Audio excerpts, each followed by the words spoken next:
মই ল'ৰা হেৰাইছোঁ কিন্তু মই ছোৱালী পাইছোঁ।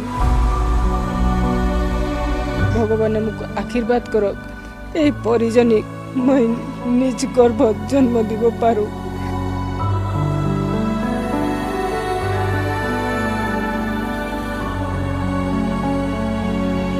বানাক্ৰান্ত মানুহবোৰৰ কাষত কণ্ঠশিল্পী দীপলিনা ডেকা। প্ৰথমে সাহায্য আৰু এতিয়া পানী আৰু পলস শুকোৱাৰ পাছত দীপলিনা ডেকা ফাউণ্ডেশ্যনে বানাক্ৰান্ত মানুহবোৰৰ বাবে ঘৰ বনোৱা আৰম্ভ কৰিছে, যাতে মানুহবোৰে তেওঁলোকে এই চিন্তাটো কৰি থাকিবলগীয়া নহয় ঘৰবোৰ ভাগি যোৱাৰ পাছত যে আমি ক'ত থাকিম। এয়া দীপলিনা ডেকাৰ ফাউণ্ডেশ্যনৰ প্ৰচেষ্টাত এয়া ঘৰ বনোৱা কাম আৰম্ভ হৈছে।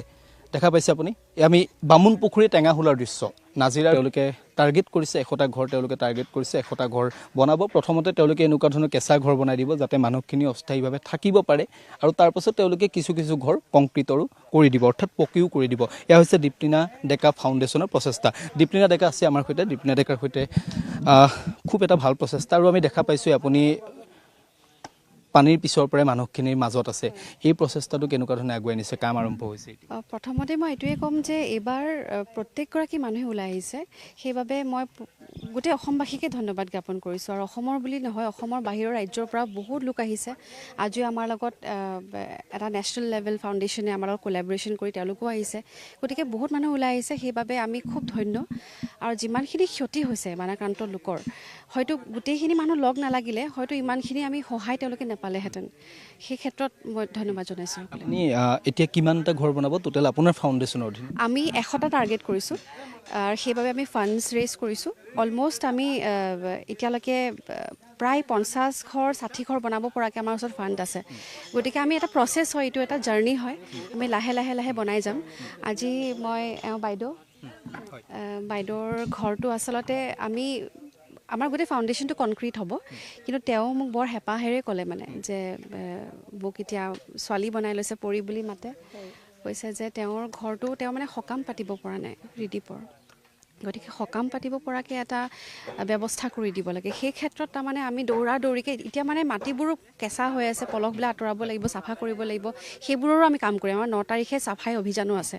গতিকে এতিয়া তেওঁলোকৰ বাবে আমি প্ৰথমে সকাম পাতিব পৰাকৈ এটা ব্যৱস্থা কৰি দিছোঁ।